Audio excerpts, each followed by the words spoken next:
What's Good podcast.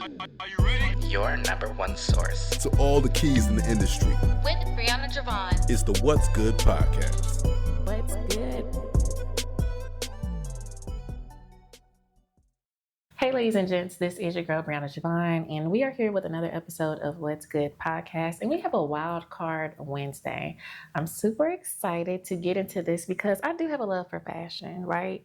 So I'm excited to see your behind the scenes, see where you are today and how we can support. So with that being stated, we have Adrian Mills. How are you? I'm doing well. I feel blessed today. Oh, I like that. People always be like, Bree, you always say amazing. When people ask me how I'm doing, I'm like, I'm amazing. So that was good. I'm blessed. All right. So what we usually do when we get started with our conversations, we always say, who is the guest? So for you, who is Adrian Mills? So I'm just a guy that likes fashion. I kind of started kind of fashion when I was kind of young and kind of from an early standpoint. And I always wanted to do something in fashion. I just didn't know exactly what I wanted to do.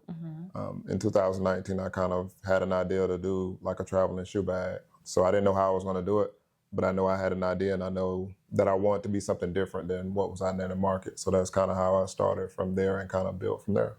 Okay, so I have to ask the question, are you a shoe head? I'm definitely a shoe head, not as much anymore. Okay. Got kids now, so that kind of slows you down a little bit. But yeah, definitely still a shoe head for sure. Okay, so when was the idea sparked in your head that this is something that we have to do? That's something that's needed in the market? I think from just traveling, doing a lot of traveling, kind of before I had kids, I did a lot of traveling. And from doing a lot of traveling, I would take all my stuff with me. And I feel like a brand new pair of shoes will get scratched in the luggage, or it will get dirty with the clothes, or it will get mixed up or something like that. So I just had an idea to do something different that would protect it from those kind of things that are happening. So that's kind of where the original idea kind of happened. Really, I was in an airport and the thought crossed my head and I was just like, hey, I should do a shoe bag. I didn't have any idea of how I would do it, but I just know that I was going to do something like that. So that's kind of how it started. So with that, I do want to know, what was the plan? What was the motion of it? Because, of course, we have ideas, and sometimes it can stay in ideation, but you are here now to where it's a full-on product. So what did that in-between look like? So the in-between really looked like me just having an idea of what I want to do, but not really necessarily knowing how I want to look. So I just kind of was researching. I found a young lady. She was like a graduate from a fashion institution, and she kind of did me a basic design of what it would look like, which kind of got me creatively thinking about how I want to look and what I wanted to change in it. So that was kind of like the spark in it, like, okay, well, this could be something. And then from there, just kind of growing the design from just the things that I seen and some of the things that I wanted and what I wanted to look like, and kind of tweaking it probably for the last 5 years before I actually this year kind of put it out. So with that being stated, how many prototypes would you say happened before you got to the final product? Wow. I probably have about 7 prototypes at the house of different variations of the bag. So probably about 7 before we got it right one. The 8th one was probably the right one after the 8th one. That's beautiful. So how many colors? What does the design actually look like? So the design is mostly canvas. It's canvas based, and it's a gray canvas, and it's got a dark brown leather trim on the top. It's got a leather patch, and it's kind of got some leather on the sides of it to give it that high-end luxury feel. And there's some leather trimming in the inside of the bag as well. So that's the first initial color that I've came out with. I'm in the process of doing some other colors and doing some different items as well, such as a duffel bag, a sling bag, passport holder. So yeah, I'm kind of expanding the brand a little bit. That's kind of like my first feature one. That is pretty cool. So would you say that traveling leisure would be your lane of focus? Yeah, I think that's predominantly anything in travel is going to probably be my lane of focus. I don't think I will venture out into anything else until I feel like I've kind of mastered and kind of carve that niche into the traveling space. Then I might niche out. There's some other things I want to do as far as like clothing and stuff like that. But I think I'm going to focus on this for right now until I get that going where it needs to be.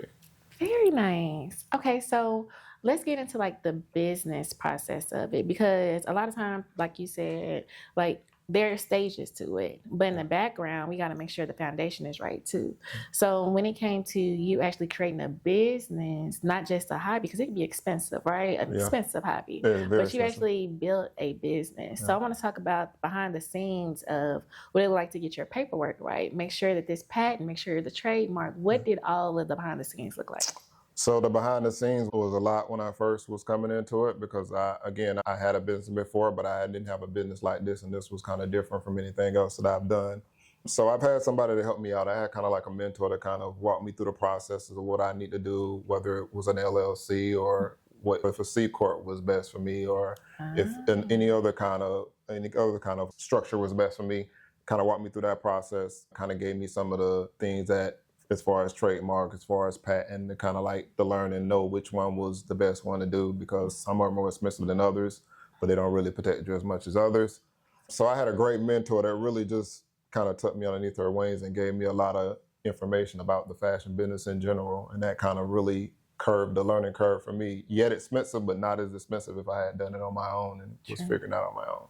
So what did it look like for you to actually ask for help? Because sometimes as business owners and entrepreneurs, we try to figure out ourselves, but you were okay with actually like asking for help and actually paying for the help too, because some people don't want to pay. Yeah, I think it was easier for me to ask for help because I just seen some of the results from some of the other people that she helped out. So it was easy. It was a no-brainer. Like I knew other people that was in the program and got great value out of it and learned a lot from it. So it was kind of a no-brainer for me to ask for help in that sense.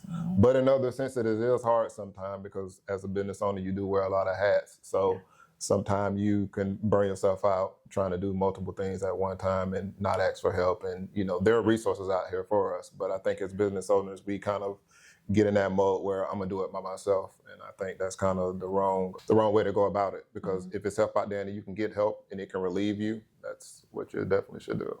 How do you stay in that mindset of, like you said, we wear so many hats and you're okay with asking for help. You're okay with, community-wise, giving other people flowers because you saw what she was doing. And you was like, let's see how we can partner. How do you keep yourself in a way humbled? I think at the end of the day, when you're trying to build something such as in any business it is, whether it's fashion, whether it's clothing, whether it's podcasting, whatever it's done, you can't do it by yourself. You have to have some kind of help to somebody to show you some things. If not, I don't think you can build a successful business just all on the strength of what you did by yourself. Somebody at some point of the way kind of helped you in your journey and kind of move you along in the direction that you need to move in. So I think that's important to have people to help you and to be able to ask for help. If you don't know, you don't know. What I don't know, I always say what I don't know, I don't know. And I'll get somebody else to help me if I don't know it. That's great. All right, so I want to get into the marketing side of things because we're here today because you're actually getting into a fashion show. And so let's talk about the fashion show and even how you were even visible for either them to reach out to you, you to reach out to them, whatever the case may be. So I think like their first business class that they had, I attended that. They had like a Path to Yes class. Darlisa. Darlisa, shout out to Darlisa for making it happen for me. I was in her like first Path to Yes class. I'm not even sure how I found out about it. I just think it was, I don't know if it was social media. I think it might have been social media or something like that, but some kind of way I found out about the business class that she had, and I attended that. And since then, there's been several opportunities that she's had for me, whether it be like a vendor booth at a show she having or whatever it may be. So she's definitely opened up a lot of doors for me. Very nice. So before we even started, we were talking about building relationships. And I think that's very important when you're taking business classes, when you're building community, even if you're trying to get clients and or customers, you got to build relationships. So for you, what does building relationships mean to you? For me, building relationships is very important because you just never know, like, when you're going to meet somebody and you never know how it's going to turn out. Like, I met somebody like last year at I think it was at the Paul something college, the black college over in North Carolina. Paul Quinn. So I met a gentleman over there. I don't even remember meeting him, right? He said we met each other last year, but I don't even remember meeting him. And like last week, he connected me with a radio station to do an interview. And it was like out of the blue. Like, I don't even remember him or meeting him. I couldn't tell you when I met him or anything like that, but he said we met then. And I don't even remember talking to him or what I said or, you know what I mean? That was your spirit. Yeah, but I'm sure I left a good impression on him in order for him to remember me. So I think relationships are important, even if you're planting seeds. Like, they might not harvest right then, but it might be a year from now, it might be 2 years from now. You just never know, how things are happening. So I think it's very important to have relationships in business, period, and to know people and people to know you, and they call you when they have different things. That's good. Okay, so regarding the fashion show itself, can you give us a little information as far as like behind the scenes? What can we look forward to? I know it's March 21st, right? Yeah, March 21st. From 10 a.m. to 2 p.m. And we'll make sure to put the information in our show notes. But what can we look forward to? Yeah, I think you look forward to seeing some very unique designs, especially from me, some things that people might have not seen before. Maybe I might have some new products to show as well. Not sure yet. Maybe so. So it's going to be an exciting show. The process is kind of like making sure that, the models are right, making sure that the outfits are right, making sure the appearance is right on how you want it to look, and then just kind of, them going down the walkway and kind of pre-gaming for the show. So it's kind of a little bit of an idea of kind of how the fashion show goes a little bit. Okay. Well, let the people know how they can contact you, if it's social media, website, where they can purchase, etc. Okay, yeah, so my website is www.aspsluxury.com. My Instagram is asps and then _luxury, and then my TikTok is asps luxury. Well, you gotta tell the people what the ASPS stands for. So the ASPS are initials from me and my family. I just took everybody's initial and added them, and that's how I get the ASPS. Very nice. Just initials, and then I added the luxury to the end of it. Okay, because we doing a luxury brand. Yeah, we're doing a luxury brand. You gotta let them know. Absolutely. Well, is there anything you want to leave the people, any motivation, anything you feel like I left today? No, I just think like at the end of the day, I think if you have any idea as far as business, or if you have any idea that you want to do, you don't have to have it all the way mapped out to start it. I think the first thing is just starting something. And then once you start something, you can build from that. But if you never start, then nothing will never happen. So I think a lot of people have ideas and great ideas throughout the rail and throughout different sectors of business, and they don't start it because they feel like, they don't have everything together. Even if you don't have everything together, get your LLC, start small, and then go from there, get your business account, and then go from your business account to, kind of put it in steps. So I think like just starting is the best thing you can do. Very good. Well, Adrian, I appreciate the blessings today. Thank you. I appreciate you for having me today. All right, ladies and gents, if you're listening to this morning, noon, evening, or night, thank you for tuning in for another episode of What's Good Podcast, and we will see you guys on the next episode. Thank you. Thanks for joining us for another episode of What's Good Podcast with your girl, Brianna Jovahn. If you found today's discussion inspiring, don't forget to hit the subscribe button on your preferred podcast platform. Explore additional resources on our website at whatsgood-productions.com and find our social media links listed in the show notes. Stay tuned for more captivating stories ahead. Until next time, stay blessed and keep uplifting your community.